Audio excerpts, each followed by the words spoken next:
તો જનતાની વાતમાં આજે સૌથી પહેલા શરૂઆત કરીએ સુરત શહેરથી। તો સુરત શહેરના વ્યસ્ત માર્કેટ વિસ્તારમાં આગ લાગવાની ઘટનાનો સિલસિલો યથાવત જોવા મળી રહ્યો છે, જેમાં આજે કામેલા દરવાજા પાસે આવેલી મિલેનિયમ એક માર્કેટની દુકાનમાં અચાનક ભીષણ આગ ફાટી નીકળી હતી।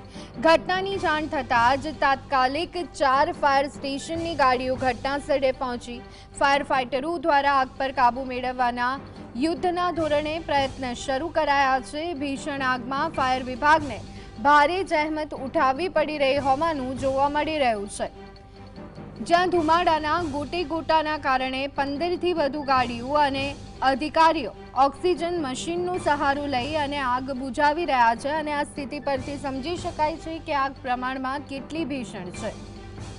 તો જીએસટીવીના ગ્રાઉન્ડ રિપોર્ટમાં જોવા મળ્યું કે સુરક્ષાના ભાગરૂપે આખી માર્કેટ ખાલી કરાવી દેવામાં આવી છે, પરંતુ વારંવાર બનતી આવી ઘટનાઓ છતાં તંત્ર દ્વારા માત્ર કાર્યવાહીના નામે નાટકો જ થતા હોય તેવો આક્ષેપ થઈ રહ્યો છે।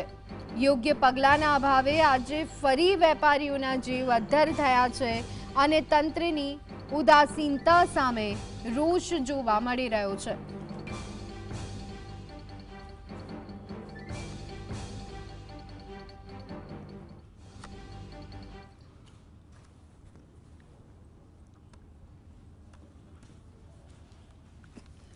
તો સુરત શહેરના વ્યસ્ત માર્કેટ વિસ્તારમાં આગ લાગવાની ઘટનાનો સિલસિલો જે છે તે યથાવત જોવા મળી રહ્યો છે। કુલિંગની કામગીરી બાદ પણ આગ લાગવાનો સિલસિલો યથાવત। આજે કામેલા દરવાજા પાસે આવેલી મિલેનિયમ એક માર્કેટની દુકાનમાં અચાનક ભીષણ આગ ફાટી નીકળી।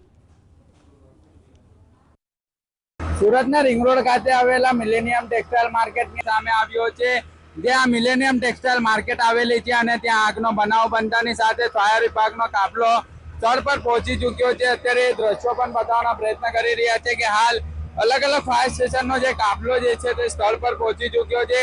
આગ પર કાબુ મેળવવાના પ્રયાસો જે છે તે કરવામાં આવી રહ્યા છે। મિલેનિયમ ટેક્સટાઇલ માર્કેટ આવેલી છે અને માર્કેટની અંદર આગનો બનાવ જે છે તે સામે આવ્યો છે। અને સર કઈ રીતનો બનાવ છે, શું કહેશો? ये टॉप के फ्लोर पे आग लगी हुई है, तो 2 से 3 दुकानें इसकी चपेट में आई हुई है और 10:30 पे जो कॉल मिला था उसके हिसाब से यहाँ सारी गाड़ियाँ पहुंच गई है। 9 फायर स्टेशन से 15 से 20 फायर की गाड़ियाँ और जवान अधिकारी सभी यहाँ पे उपस्थित है और अभी आग पे काबू पाया जा रहा है। कितनी गाड़ी बुलाई गई है और सर किस चीज में जो आग लगी? ये तो टेक्सटाइल मार्केट है, टेक्सटाइल मार्केट में शायद हो सकता है इलेक्ट्रिकल शॉर्ट सर्किट चांसेस हो सकते हैं, लेकिन कंफर्म नहीं बोला जा सकता है। तो जो टेक्सटाइल है उसी में आग लगी हुई है। अभी मार्केट बंद है? अभी फिलहाल तो बंद है। अभी स्थिति क्या है? अभी आग पे काबू पाया जा रहा है।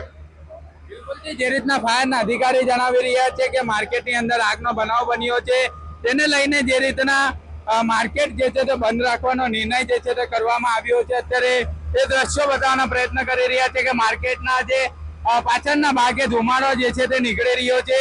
ફાયરના જવાનો જે છે તે ઓક્સિજન માસ્ક પહેરીને અંદર અત્યારે જઈ રહ્યા છે અને આગ પર કાબુ મેળવવા માટે પ્રયાસો જે છે તે કરવામાં આવી રહ્યા છે। જે અત્યારે દ્રશ્યો જોવા મળી રહ્યા છે, આગના ધુમાડાના ગોટે ગોટા દૂર દૂર સુધી જોવા મળી રહ્યા છે।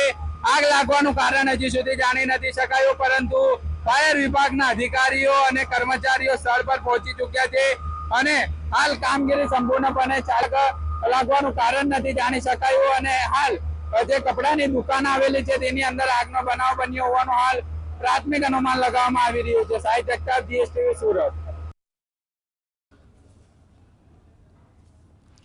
તો આ અંગે વધુ વિગત મેળવી લઈએ। સંવાદદાતા સાહિસ અમારી સાથે ફોન લાઈન પર જોડાઈ ગયા છે। સાહિસ, સુરત શહેરના વ્યસ્ત માર્કેટ વિસ્તારમાં આગ લાગવાની ઘટનાનો સિલસિલો સતત યથાવત જોવા મળી રહ્યો છે। વધુ એક દુકાનમાં આગની ઘટના, યોગ્ય કામગીરી ન થતી હોવાનો આક્ષેપ, શું વિગતો? બિલકુલ જે રીતના સુરત શહેરની અંદર અવારનવાર ટેક્સટાઇલ માર્કેટોની અંદર આગના બનાવ સામે આવતા હોય છે, ત્યારે સુરતના રિંગ રોડ ખાતે આવેલા મિલેનિયમ એક ટેક્સટાઇલ માર્કેટની અંદર આગનો બનાવ બન્યો છે।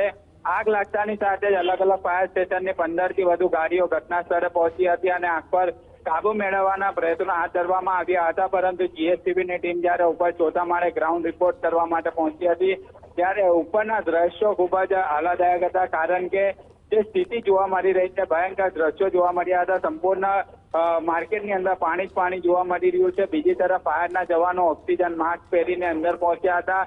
આગ પર કાબુ મેળવવામાં આવ્યો હતો, પરંતુ માર્કેટ સંપૂર્ણપણે પેક હોવાના કારણે ખૂબ જ મુશ્કેલીનો સામનો જે છે તે કરવાનો વારો આવ્યો હતો. પરંતુ ચોક્કસપણે કહી શકાય સુરત શહેરની અંદર અવારનવાર માર્કેટોની અંદર મોટી મોટી આગો લાગતી હોય છે, પરંતુ તંત્ર માત્ર ને માત્ર કાર્યવાહીના નામે નાટકો કરવામાં આવતા હોય છે, પરંતુ ચોક્કસપણે કોઈ યોગ્ય કાર્યવાહી કરવામાં નથી આવતી. અઠવાડિયાની અંદર આ મોટી આગનો બનાવ જે છે તે સામે આવ્યો છે.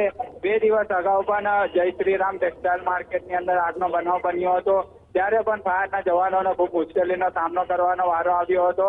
હાલ પણ અત્યારે જે ફાયર વિભાગના કર્મચારી અધિકારીઓ જ્યારે ચોથા માળે આગ લાગી છે ત્યારે ફાયરના જવાનો આગ પર કાબુ મેળવી રહ્યા છે, ત્યારે ઉપર કોઈ પણ પ્રકારે લાઇટની વ્યવસ્થા નથી. ખૂબ જ ધુમાડાના કારણે ગુંગળામણ જે છે તે ફાયરના અધિકારીઓને થવાનો વારો આવ્યો છે. એવા દ્રશ્યો પણ જીએસટીવીના કેમેરામાં કેદ થયા છે. હાલ તો સમગ્ર બાબતને જોતા ફાયરના ઉચ્ચ અધિકારીઓ સ્થળ પર પહોંચ્યા છે અને કામગીરી જે છે તે કરવામાં આવી રહી છે.